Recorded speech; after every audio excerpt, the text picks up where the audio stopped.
Wow! Yeah, boy, oh boy, oh boy. Big boy fella at it again in the house. Big boy fella in the house. This is probably my third, I either made 2 or 3. This is either my second or third video for the week. Actually, I think it's my second video. Anyway, I am departing Walmart. I just went to Walmart. Had to pick up a few things. You know, when you go to Walmart, right? You know, when you go there, you go there with the intention of spending like $5, and you end up spending $50. Ain't that some shit? Ooh, that's why. That's the way it is at Walmart. I went to Walmart and I said I'm gonna spend $5. That didn't happen. Spent closer to $50. Woo! Boy, I'm telling you, man. Let me tell you something. Here in the Carolina, currently, the temperature has not been here 5.5 weeks already. Going on 6 weeks. Well, actually, I did been here 6 weeks. Come to think of it. Somebody gonna get pissed off with your boy because I don't know how to drive. People saying, Negro, get out the way. Anyway, temperature has dropped here in the Carolinas over the last 6 weeks, or rather substantial. So now you wake up in the morning. Number one, when I go to bed at night, I don't have the need for the air conditioning. Number two, I do have the need for a heavy duty blanket. And number three, when I get up in the morning, it's cold outside. Temperature can be as low as 40, 30, 38, 40 degrees, somewhere in that vicinity. Quite possible. I suppose when I got here and I wake up in the morning, temperature is about 70, 75 degrees. As you can see, the skies is rather cloudy. Might be a possibility of rain sometime within the next 24 hours. Particularly the next 12 hours. Anyway, today is, what's the day? The day is Wednesday. Wednesday, I believe it's the 17th, I'm not sure. Currently it's about 5:30 p.m. Current temperature is about 71, 72 degrees. Winds out of the northwest at about 4 or 5 miles an hour. Humidity at or about 25-30%. That's what it is. Just left the facility, visiting Mount Upa, and of course he was discontent, essentially, because I didn't stay longer, even though I did stay 2.5 hours. Nah, would I have stayed longer? Probably not. Hell, I don't see any need staying any longer than an hour and a half, really. But it is what it is. Anyway, I had a chance to meet my cousin, who I haven't seen since George Bush Jr. stole the election from Al Gore in the year 2000. So I seen my cousin, who I haven't seen since, I believe it was November 2000. Something like that. She's looking great. Her husband seems to be in relatively good shape and looking fine for a gentleman who's probably 68 years old.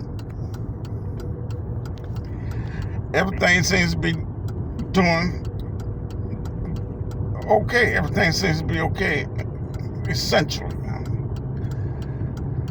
I met her at my UPA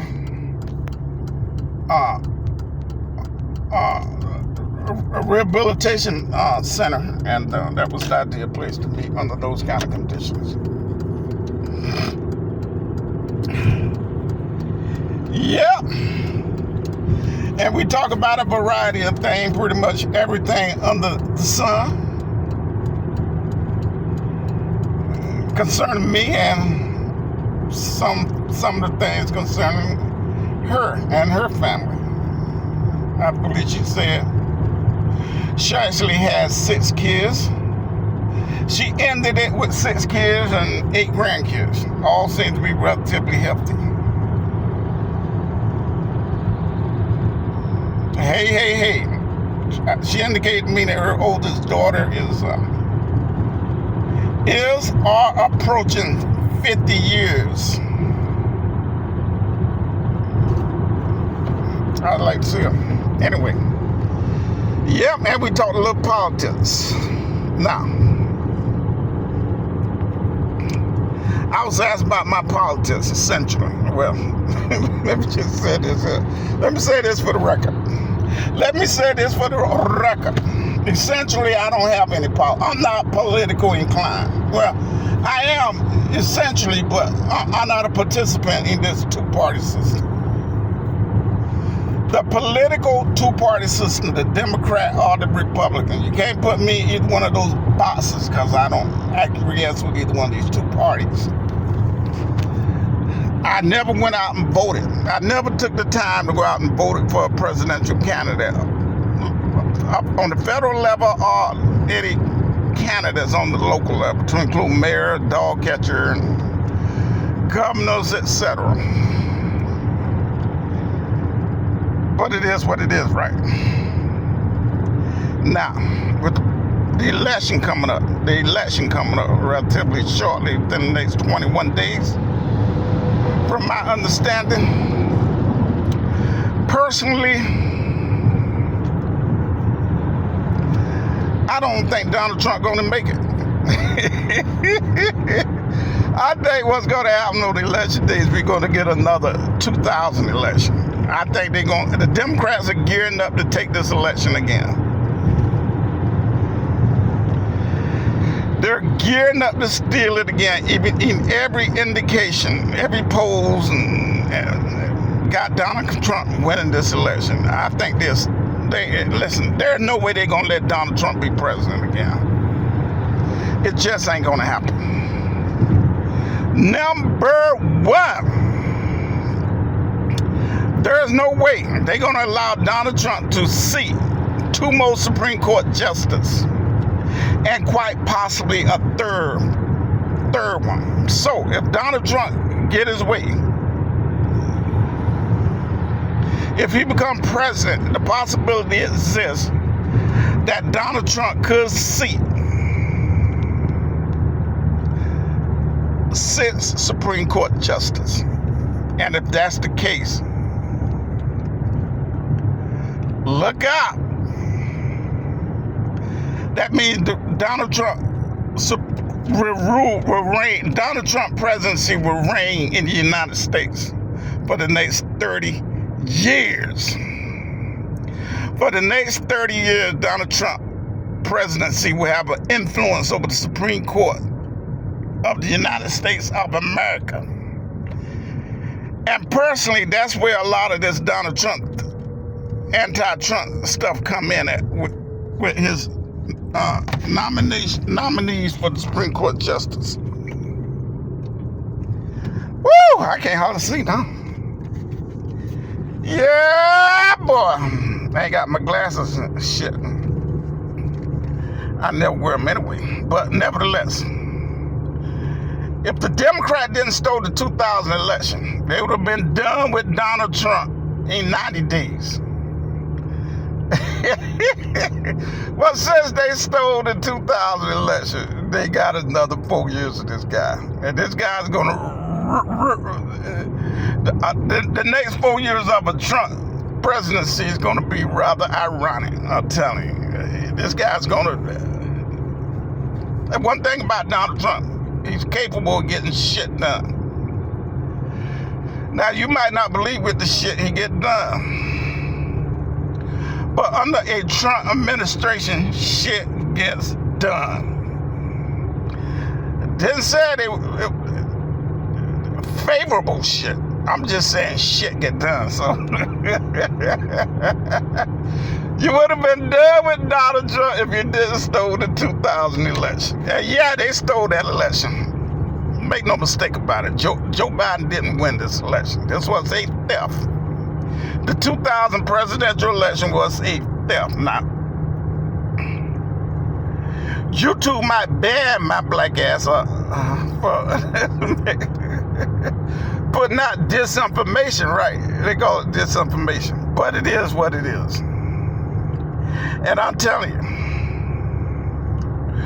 we got us some shit ahead of us here in the good old USA of America. The Israel situation is a situation that's got to be dealt with delicately, because that is a powder keg that's getting ready to erupt. Now you saying, "Oh, that's Israel. That ain't our problem." To that I say, horse shit. That's a real problem to be reckoned with. And I'm telling you, forget Ukraine. Dealing with Ukraine, right?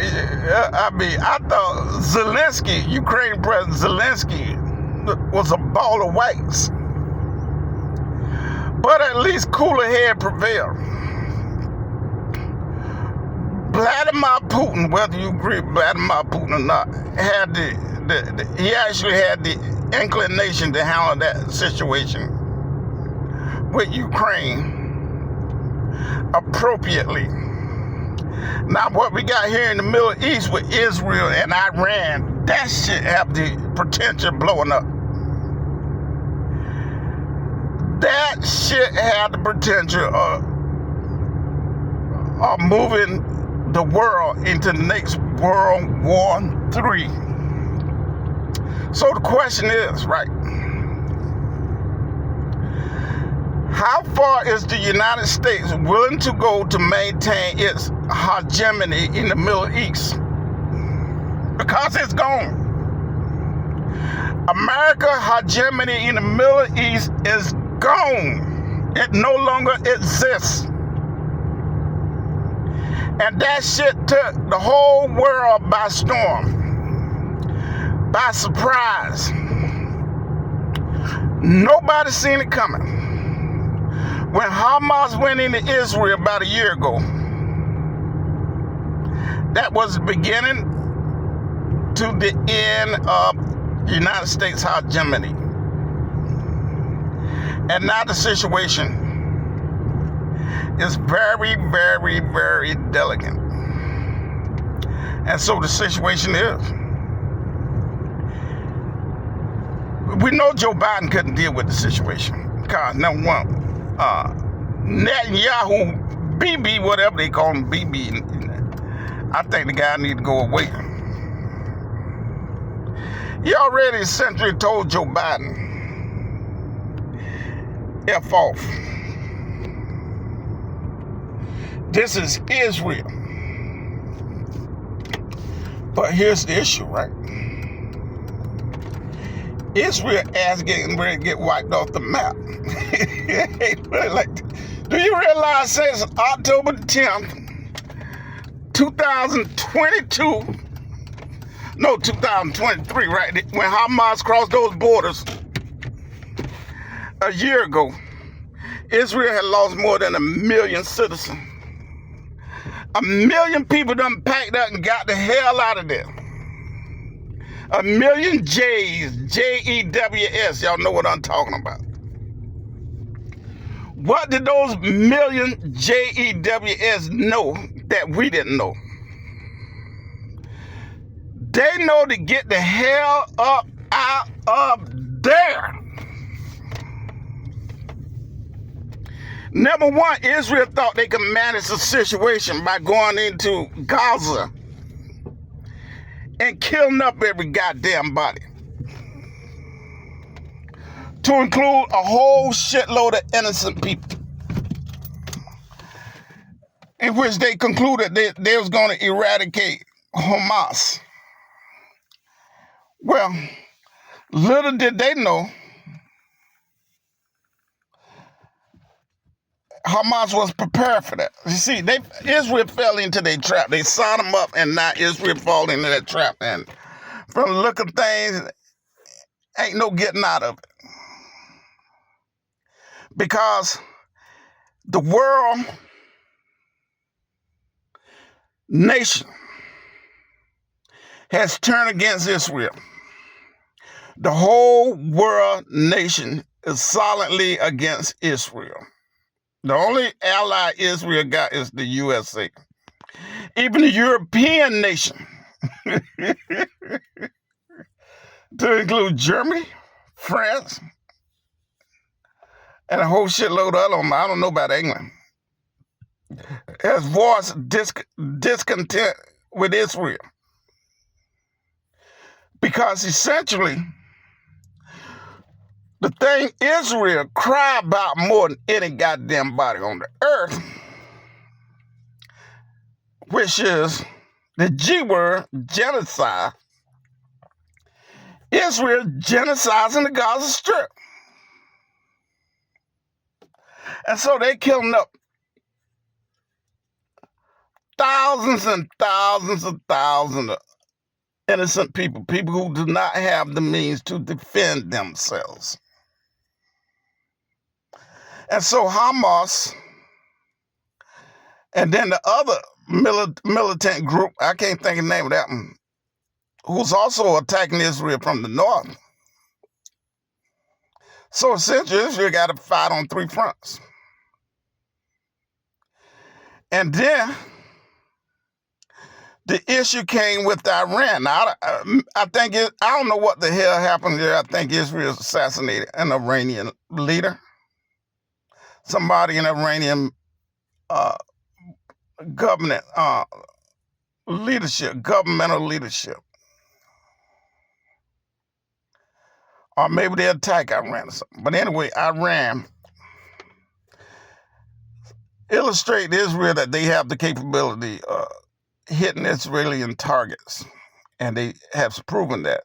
And it's to the point now where there's no defense from Iran attacking Israel targets, hitting targets in Israel. As is clearly illustrated, Iran have supersonic missiles that the United States doesn't have the capability to defend Israel. And if Israel attack Iran, certain infrastructure like the oil fields and the Iranian nuclear energy facilities, then the Iranian government declared that they will fire into Israel 2,500 supersonic missiles, thereby taking out all of Israel power grids, water treatment facilities, communication networks, and killing hundreds of thousands of Israeli people without any possibility of America having the ability to prevent that from happening. And if America get involved, Iranian leadership plans to take out the Hormuz Strait. That's where about 40% of the world oil travel through the Hormuz Strait. So if they take out the Hormuz Strait, that means oil the world oil supply would have been halted, and therefore the whole world's economy collapsed. World War III would have just begun. All right, let me get out of here. I'm at home now. Now, I didn't quite get that right, but I think you get the drift of this. Can President Trump manage that kind of situation? Probably not, but I think he'll do a better job of it than Kamala Harris. I think if Kamala Harris had to manage that situation between Iran and Israel, I don't think she managed it very well. And besides, other countries are showing the interest in lining up with Iran. Countries like Russia, China, Turkey, and other kind of countries, all the Middle Eastern countries.